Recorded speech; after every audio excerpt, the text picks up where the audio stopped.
I'll put it out there, whatever you give me. All right. Stay tuned.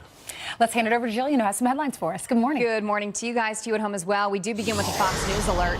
North Korea will send a team to next month's Winter Olympics. The announcement coming during high-level talks with South Korea, the first of its kind in 2 years. South Korea also proposing the two countries to march together at opening ceremonies in Pyeongchang. This could be a potential breakthrough in peace after months of rising tensions over the North's expanding nuclear arsenal. One of the men suspected of killing a Washington state sheriff's deputy will face a judge today. Frank William Powell is charged with first-degree murder. He's accused of gunning down 34-year-old deputy Daniel McCartney, responding to a home invasion outside of Seattle. Another suspect found dead at the scene. It's still unclear who actually pulled the trigger. The 3-year veteran of the force and Navy veteran leaves behind a wife and 3 young sons. A memorial fund for them has been set up, and you can find a link on foxandfriends.com. Today, the White House is expected to vote on a resolution supporting Iranians amid nationwide unrest. Majority Whip Kevin McCarthy and Foreign Affairs Committee Chair Ed Royce, both of California, introducing legislation condemning the country's protest crackdown. At least 20 people have been killed in the clashes, while 3,700 protesters have been arrested. The Iranian government taking the brunt of the blame after cracking down on peaceful demonstrations. Pink has a big announcement to celebrate.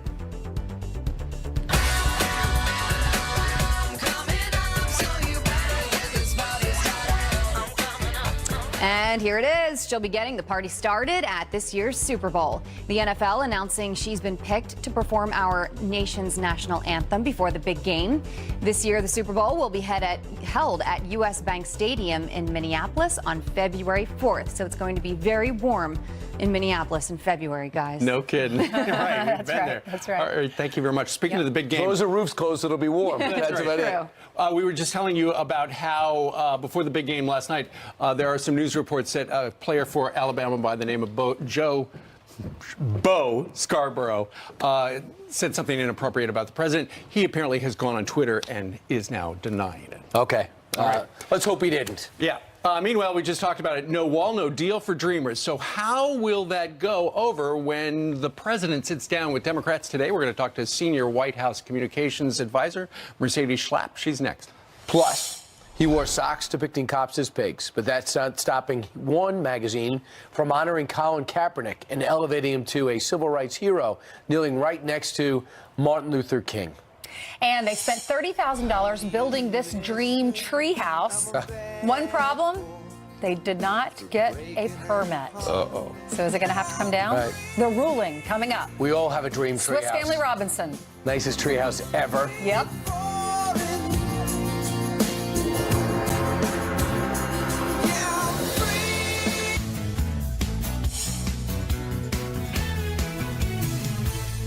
Today, President Trump holding a crucial meeting with Democrat and Republican senators to try to hammer out a deal on DACA and the border wall. So what can we expect? Joining us right now from the White House is Senior Communications Advisor Mercedes Schlapp, where it's very foggy there. It Holy is. cow. It's very foggy.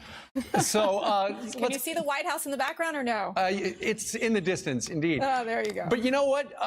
It's perfect imagery here because it's a foggy deal about what's going to happen with between the Republicans and the Democrats as well, because the Democrats want the Dreamers to have protected status forever, and the president's made it very clear he wants a wall. And you know what? Right now, it doesn't sound like either one's going to get what they want. Well, this is why President Trump is committed to ensuring that we protect our homeland, first and foremost. Secondly, that we are able to bring in the Democrats and the Republicans here to the White House. That's why they're having a bipartisan meeting to discuss what they want to see in this DACA deal. The president has made it very clear. He wants to have secure the border, interior enforcement. We want to end chain migration and close the loopholes, including ending the diversity visa lottery. I mean, those are critical components to ensuring that we know who is coming into our country and also to enforce the law. And so for the Democrats, I think it's a bit hypocritical on their part if they were ones in 2006 who basically supported these physical border barriers. Right. And, you know, it's time for them to come to the table, let's strike a deal. The president wants to strike a deal with the Democrats, and the time is now to do it. The one thing, Steve, though, is to make sure that the Democrats don't use this as basically holding our spending bill hostage. Well, that's what they're because of going a to do. DACA deal. Mercedes, you probably heard us talking about this memo that was leaked. Refuse to offer any votes for Republican spending bills that do not offer fixes for the Dreamers. So this is going to be, this is their line in the sand. They're not going to let you wind up with a spending bill unless they get a DACA deal. Right, and what the Democrats are then doing is that they're putting the funding for our military on hold. It's basically The would whole jeopardize government. our national security. That's right. And so I think the Democrats are really running a very big risk if they go in this direction of basically saying we're gonna hold on the spending bill because of this DACA deal. And here is the president saying, "Come over to the White House. Let's talk. Let's get this done." But the American people, what they want to make sure that our homeland is protected. They want to make sure that we have real immigration reform. It's why the president was elected, and the president will deliver. Well, let's hope the fog lifts later on today and they can get closer to a deal. I'm very hopeful. All right. Mercedes, thank you very much for joining us live today from the Thank north you. lawn of the foggy White House. Not too far from Foggy Bottom, by the way. Meanwhile, today is National Law Enforcement Appreciation. This New York City Police Department sergeant made the ultimate sacrifice just over a year ago. His widow is here with a message for America as we honor his legacy next. 7, 3, 2, 1. Ignition. Liftoff. Wow, time now for your news by the numbers. First, billions of dollars. That's the cost of a now destroyed top secret U.S. satellite. The Zuma satellite reportedly failed to reach orbit before burning up and falling into the ocean. An investigation is underway. My sense is that's not the way it was designed. And $30,000. That's how much a couple shelled out for their two-story treehouse that now has to be torn down. The Supreme Court declined to hear the case dealing with permit issues on Anna Marie Island in Florida. I think it's the most important case in the world. I'm shocked at that. And finally, 43%, that's how many people Zagat says want to get rid of tipping at restaurants. The survey found that those people would rather pay higher prices at the menu than fork over tips. As a former waiter, keep the tips. Ainsley. All right, thank you, Brian. Nearly a year ago, New York Police Sergeant Paul Tuzzolo was killed in the line of duty, paying the ultimate sacrifice, doing the job that he loved. And on this National Law Enforcement Appreciation Day, we are honoring his legacy and all of those who serve our great country. Joining us now is that sergeant's wife, Lisa Tuzzolo, and the founder of Blue Lives Matter, Sergeant Joseph Imperatrice. And you've been on with us before, Joseph. I want to talk to you about why you started this organization and what this day means for you. But Lisa, I'll start with you. You just had the year anniversary of your husband's death, November 4th, this past year. He left you with two young children, two little boys. How old are your sons? They're 5 and 4 right now. So why should we appreciate, why is this day so significant for our country? I think that people don't realize the sacrifice. It's not just the sacrifice that my husband made on that day, November 4th, 2016, but it's the sacrifice that every person in uniform makes every single day. They are missing T-ball games and dance recitals and their, great aunt's 96th birthday party so they can be out on the streets protecting strangers, but communities that they work in to protect and to make sure that they are the safest that they can be. Yeah, I'm sure this past year has been just excruciating. You said every night you put the boys to sleep and you talk about what they miss most about their dad. Sure. The boys, as a ploy, I think, to stay awake a little bit, but they do want to talk about dad. They tell me every night how much they miss daddy. And instead of just saying, I miss daddy too, I say, let's talk about daddy. What do you miss about daddy? And this way, they're actually remembering memories of Paul rather than just thinking that it's okay just to say, I miss Just daddy. so we all understand the sacrifice that your family's been through, and you're not alone in this. No. What is the hardest part about losing your spouse and then having so many people in America not appreciate our officers? For me, the love and support that I've received from the NYPD has been unbelievable. I had no idea what a family in blue meant, both locally here in New York City, as well as Long Island, where I live, and across the nation and across the world. I mean, the outpouring of love and support has been unbelievable, but at the same time, it is so hurtful and so painful when people say negative things about our officers, because they're just doing their job. They're human beings like everyone else, and they're trying to do what's best for our country and our communities. And Joseph, that's why you started Blue Lives Matter, right? Back in 2014, when Ramos and Lou were shot and killed, every day there was something negative in the paper, and myself and 2 other officers wanted to combat that by doing something positive. We came out with wristbands, and fast forward 3 years later, and we've met so many families like Lisa and about 100 others, and the main thing is to let those families know that they'll never be forgotten, to put a smile on their face, to let them know that they're not alone, that there's always going to be somebody there for them. And it's become so, our country's become so political and so divided, but when you're out there on the streets protecting individuals, you don't ask them what their political stance is. You don't care about the color of their skin, right? I mean, I know there's some bad apples in the bunch. There are at every business. But for the majority of you guys, you're amazing people. What do you want America to know today on this Appreciation Day? Police officers are human, just like anybody else, and you're right. We don't ever think about somebody's background or their religion, and what we want to do is go out there and help, and that's why you become a police officer, because you want to do something that most people are afraid to do. And if you can make a positive difference every single day you go to work, that's the main purpose of your life. Yeah, have you seen some of your fellow officers? Were they picking and choosing who they protect? And did you see any of that? Never. There's nothing ever discriminatory. You're always there unbiased, and the goal is to make sure that you're going to put yourself before the people that always need it. Yeah. Thank you both for being here. We do appreciate all of our men and women in blue and the families. Thank you for your sacrifice. Thank you God very bless much. you, and kiss those boys for us. Coming up, are you trying to have a baby? You have to hear this if you are. There is a new hidden danger that could be lurking inside your medicine cabinet. And the latest way that the left is trying to take down the president over how he sings the national anthem. Former House Speaker Newt Gingrich is going to weigh in on that coming up next.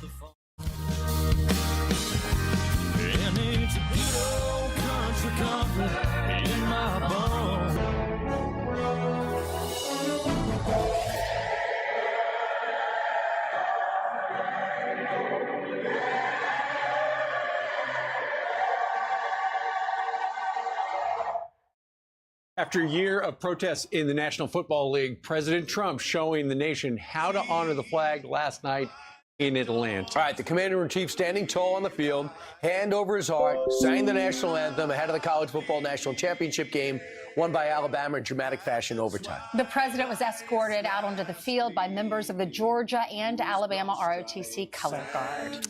Let's bring in Newt Gingrich, Fox News contributor, author of Vengeance. He joins us. Newt, we know you're from Georgia. Sorry about your team, but what did you make of the fact that after the president showed how you do it during the singing of the national anthem, hand over heart, and yet some internet trolls are suggesting he didn't know the words, he got lost, he's got dementia. Oh, my goodness. You know, this is why the left is going to be very disappointed with the elections this fall. The new tax cuts are working. Over 1 million Americans have already gotten bonuses, and more are coming down the road. Companies are announcing new investments and creating new jobs. The deregulation is working, and that's accelerating the economy. The president's standing strong for a national defense and for funding the Pentagon. All these are real serious things. The left has nothing but junk. They can't talk about any serious issues. The most they can claim is that they are so committed to DACA reform, to the Dreamers, that they're willing to close down the American government over it. That's their battle cry. So I think if Donald Trump came out on the field, sang the national anthem solo, and did so perfectly, people on the left would claim this was a sign he's not really doing his job because he's studying music, and how can he spend all his time studying music when he ought to be president? This is just junk, and that's all the left has got left now, is finding new examples of junk. Mr. Speaker, Congress is investigating these text messages between the FBI agent, Peter Strzok, and the FBI lawyer that was his girlfriend at the time, Lisa Page. We know about that, but we have some new information this morning that's suggesting that maybe these leaders in the agency, in the FBI, were leaking information about the Russia investigation to people in the media. And here's our evidence. Lisa Page texted him right before the election in October of 2016, said the article is out, but hidden behind paywall, so can't read it. Then he writes back to her, Wall Street Journal, boy, that was fast. Should I find, and finds in quotation, should I find it, as if he has to act like he's searching for it, and tell the team. Now, the word find, people are saying online that they obviously were discussing how they could make it look like they incorrectly, they innocently discovered this article. What do you think about this? What does it tell you?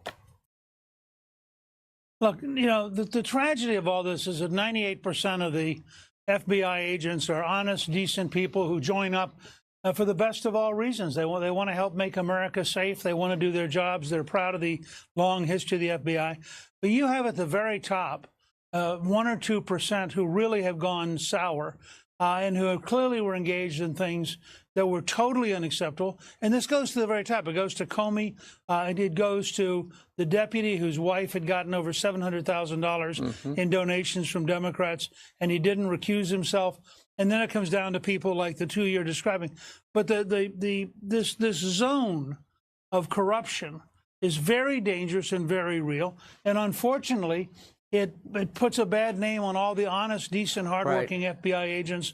Many of them don't. But we have no choice. The Congress has an obligation to investigate and find out what happened. And candidly, so does the Attorney General. He's not recused in this zone of FBI corruption, and he ought to be more aggressive in finding out what happened inside his agency. I'm not sure what the Attorney General's doing or not doing, but just a quick thing on this. There's a lot of talk about the president testifying that Robert Mueller asked in December the Trump team, hey, we'd like to sit down with the president, and they're thinking about it. Do you think the president should sit down with Robert Mueller? I think that they should proffer that Mueller can submit written questions and they'll answer his written questions. Yep, make it but that I easy. would not get involved in a free-for-all. I think the idea of putting Trump in a room with 5 or 6 hardened, very, very clever lawyers, all of whom are trying to trap him, would be a very, very bad idea. So why are they even thinking about it? Obviously, that would be the case. Right. I don't know why they're thinking about it. They ought to say, look, if you want to submit written questions, we will provide written answers from the president. That's the only thing you're going to get. I don't think it's possible for Mueller to force it to happen. And I think that if they offer them that, then they take it or leave it. Mr. Speaker, real quick, the president's going to sit down with top leaders from the Republican Party and the Democrat Party later today at the White House. They're trying to narrow their differences so they could get a deal to fund the government. But the Democrats are making it very clear, we're not going to do anything with the budget unless we get the DACA deal. Do you think the federal government's going to wind up getting shut down over the Democrats' demands? Well, it's possible, but, they're in a very different position than we were back in '95 when the government shut down. We'd funded national security. We'd funded the FBI. If they threaten to close down the Pentagon, to stop American defenses over something that's so blatantly political, I think the Democrats are going to suffer very substantially in the country, and the country's not going to understand what their values are. Well, stay tuned. All right. Newt Gingrich, we thank you very much. He's got a great book out there. It's called Vengeance. Thank you, sir. Thank you. Thanks, Mr. Speaker. Thanks.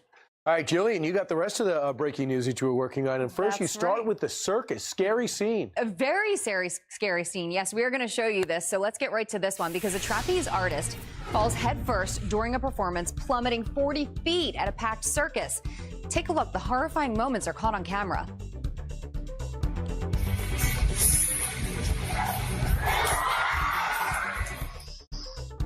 The acrobat clipping the safety net and crashing to the ground after slipping out of another performer's hands at the show in Belarus. She was knocked unconscious and rushed to the hospital with serious head injuries. That is scary. A Democrat-backed study meant to expose illegal online gun sales backfires. Congressman Elijah Cummings, along with Senators Elizabeth Warren and Brian Schatz, commissioned the Government Accountability Office report. Over 2.5 years, undercover agents made 72 unsuccessful attempts to illegally purchase firearms. Transactions failed either because sellers wouldn't ship across state lines or refused to sell to prohibited buyers. In other cases, the website froze or agents found scammers. Well, he started the NFL national anthem protests, and now the New Yorker is painting Colin Kaepernick as a civil rights hero. The magazine's new cover featuring Kaepernick and fellow anthem kneeler Michael Bennett alongside Martin Luther King Jr. The artist says if Dr. King were alive today, he would be frustrated by the slow progress for black equality. Now, this comes as we learn ratings for Sunday's 4 NFL games tanked by an average of 13%. This week. I know you guys spent some time talking about that on the show earlier this morning, but yikes. NFL ratings down. I got to imagine the ratings for last night's college championship are through the roof with that overtime. I would bet so as well, but I'm sure a lot of people fell asleep. That was late. It was late. Yeah, when Kept the TV on. I fell asleep and Georgia was winning. Woke up and Alabama had won. In overtime. And then you're like, what happened? I know. They never led the entire game. Meanwhile, 19 minutes before the top of the hour. Turning now to some extreme weather. It is so cold up in Maine that people are ice skating on the beach. Look at that. This man taking advantage of the bone-chilling temperatures in New England, turning the sand into his own personal skating rink. So when will it start to thaw out? Janice Dean, it'll start to thaw out in spring, right? Right now, actually, we're above freezing for the first time in 2 weeks here in New York City, if you can believe it. So it feels downright balmy. And by the way, we do that in Canada all the time. We just, flood our backyards and skate out there. That's what we do. Let's take a look at the maps, because I do have some good news for folks along the East Coast. Look at that, 33 in New York. It feels like summertime here. 30 in Raleigh, 28 in Chicago. There is a warm-up on the way, my friends. It's going to be 44 here in New York, and by Friday, in the 50s. You can thank me later. Past 24 hours, you can see that rain and a little bit of snow across interior Northeast. Florida, you're going to see some showers and thunderstorms. This is the big story today across the West, where they're dealing with heavy rain across Southern California. Flash flood watches and warnings are posted, especially for the burn areas. So this is a good news, bad news situation. We need the rain, but not so much of it that's going to cause some flooding, especially across areas where we had devastating wildfires. Then we've got a little bit of snow across the Rockies. All right, it's going to be 42. Do we hear a hoo-ah? Yeah? Inside? Oh, that was terrible, right? The benefit of ice skating on the beach, though, you don't have to worry about the ice cracking and falling through. I mean, because it's just like a thin layer of water. I love that. Thankfully, no one was injured during the video. Indeed. Right? Maybe a steamer clam hole. All right. Thank you very much, JD. You're welcome. All right, here's a question I'm going to ask you. Are you trying to have a baby? You have to hear this. If you are, there's a hidden danger lurking inside your medicine cabinet. We're going to talk about it next. Plus, this Antifa activist and professor went after a conservative student, but that student just got the last laugh. What happened? He joins us live next.